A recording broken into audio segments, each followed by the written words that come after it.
Um, Usually I don't talk about these kinds of things because it's just not interesting to me.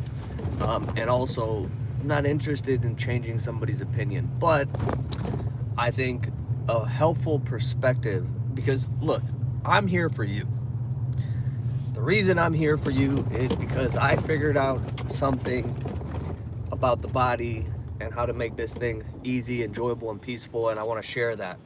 And I also want to just share how much more fun life is and how much better life is when you're leaner and stronger.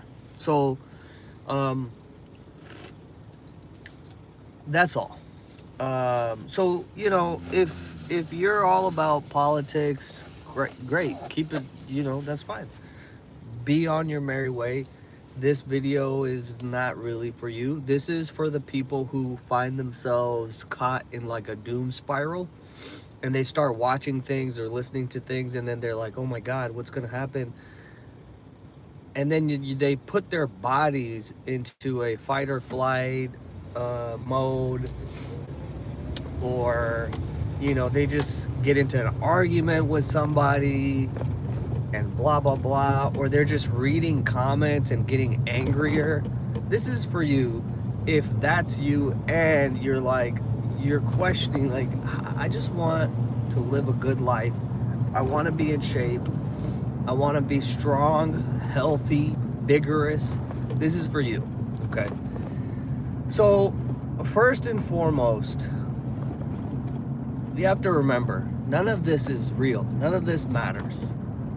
Okay, I know it seems all very real and serious, but zoom out a little bit. One of the things that we like to do in the Burrito Mafia is just constantly be zooming out to get a better picture.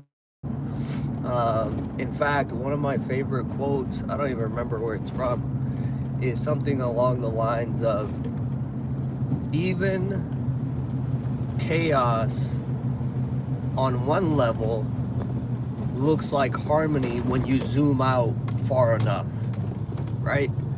And so an example of that is, you might be on the ground floor here and like people are talking politics and you're watching news and you're getting upset and this and that. If you go out into space, it all looks beautiful. It all looks harmonious. And you don't even need to go out into space. You fly over any part of the world, and you look down and you're like, holy shit, So,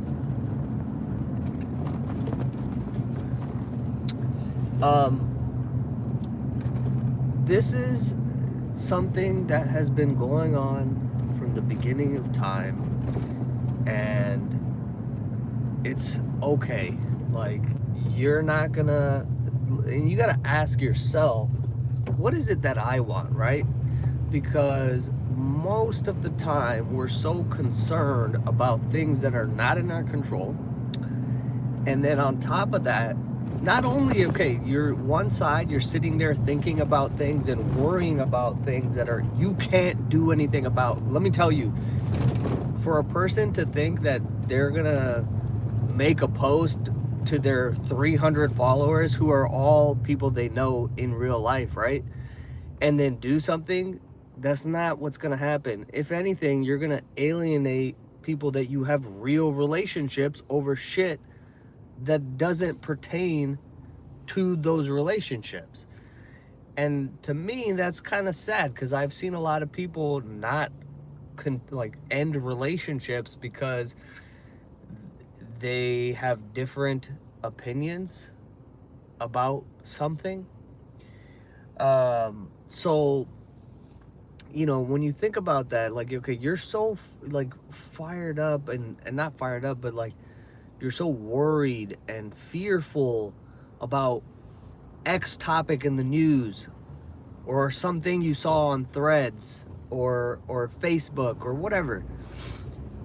Not only are you spending time and energy, resources, on something outside of your control, but here's the next part that makes this even more dangerous. You are now ignoring the things that are in your control, right? What could those things be? Okay, well, obvious ones, working out, spending time and energy on your food so that you can lose body fat, going for a walk, doing something fun with your kids or your spouse or your whatever. Um, Whatever that might be that you have direct control over, you're ignoring that in favor of something that you can't do anything about and will jeopardize relationships with real people in your life, you know? And so if you were to write out a pros and cons list of like what, like this whole thing, like me focusing on politics and celebrity news and celebrity gossip, and we'll throw a bunch of things in there like sports betting and XYZ. But primarily the thing that gets people really fucking their pennies in a bunch is politics. And it's just like you have to understand that this is a zoom out. This is why equanimity is so important. Create space, okay, between yourself and these things. And I have another piece to this that I think very few people think about. I'm gonna get to that in a second, if I remember. But what the immediate thing here is you need to understand that this thing has been used as a tactic to control people from the beginning of time.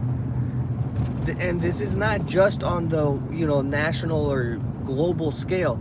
This is kind of stuff used in a very small scale as well, in friend groups, in families, where there's problems, in companies, in small businesses, big businesses, different organizations. This thing where you create sides and create an enemy, and then whoever is is trying to use that to their advantage, that's a basic thing. Like, what do I have against, like, let's say I'm making something up.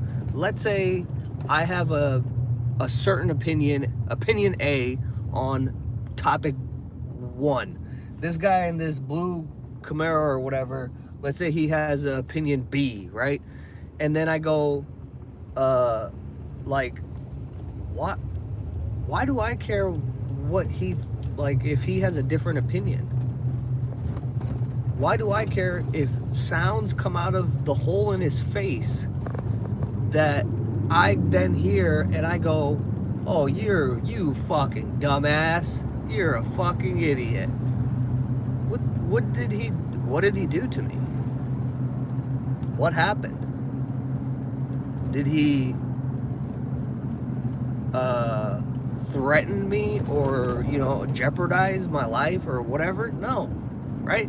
So anyways, I want to bring this back to the main point, but this is important to understand. Like, this is a tactic. Like, anybody who's trying to make me take sides against something else where I'm not even involved, like, I'll tell you one thing. This piece here, this example, really irritates me. Like, I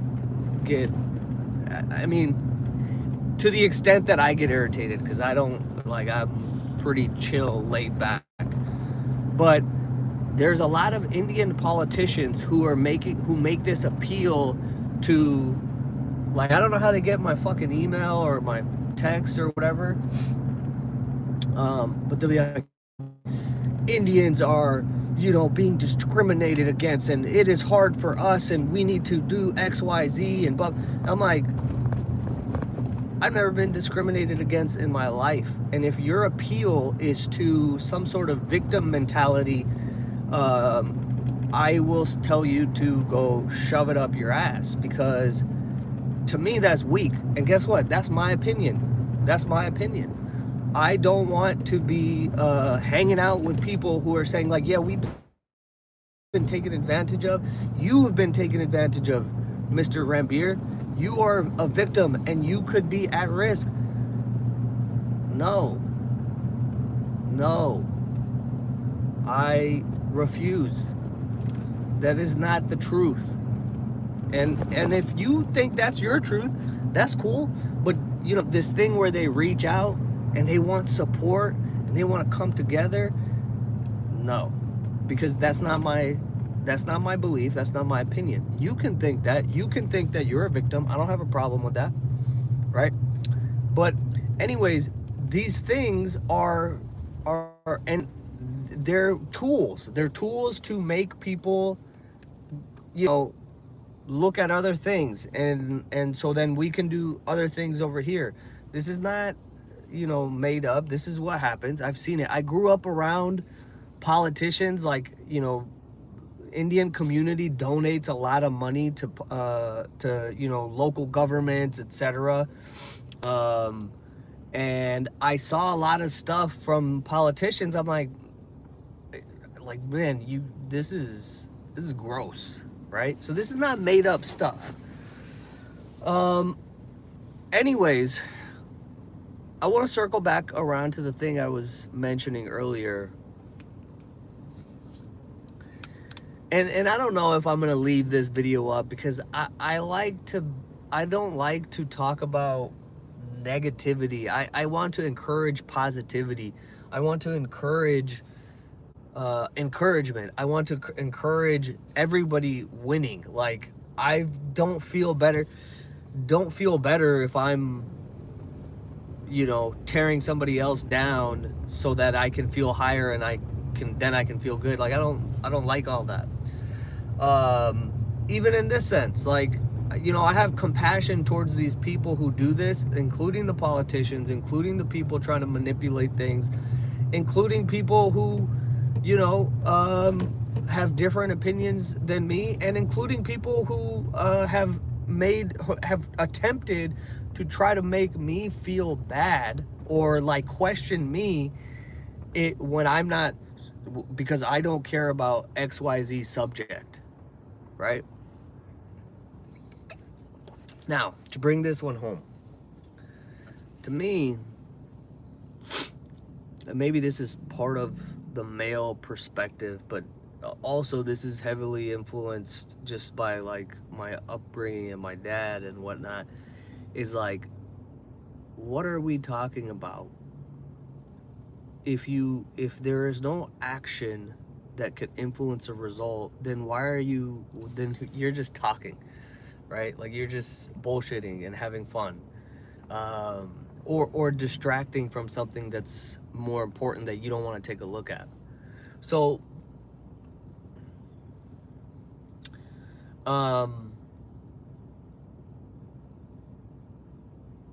what I think is like, okay, like let's play this out. Let's logically play out this scenario. Somebody says you should be concerned about this. They could come and do this, and there could be some problem. Okay. In that scenario, would it benefit more for me to be physically strong and capable and have great endurance to be able to engage in some type of way, right? Or would it benefit me to be soft and weak and have zero endurance if something actually were to happen, or if I wanted to go and do something over there or wherever over there is? Which one would benefit more in that scenario? Obviously, even then, the most logical thing is to be in great shape, right? Is to build physical strength, is to build your conditioning, right? Is to not have 50 pounds of fat on your body. So in all scenarios, the logical things to do are still to be in shape. Like, there is no benefit to being weak and soft. in any situation. Unless it's like a contest to see who's the weakest and softest, like where you could win, and let's say it's like a $10 million prize, then it benefits to be weak and soft. But outside of that, there is no scenario in life where it would benefit you to be physically weak and soft, meaning you have a lot of body fat on you. So anyways, that's my thoughts on this whole thing. I don't know if I'm gonna make this one go live or I'm gonna make this one public. Haven't thought about it yet, but yeah.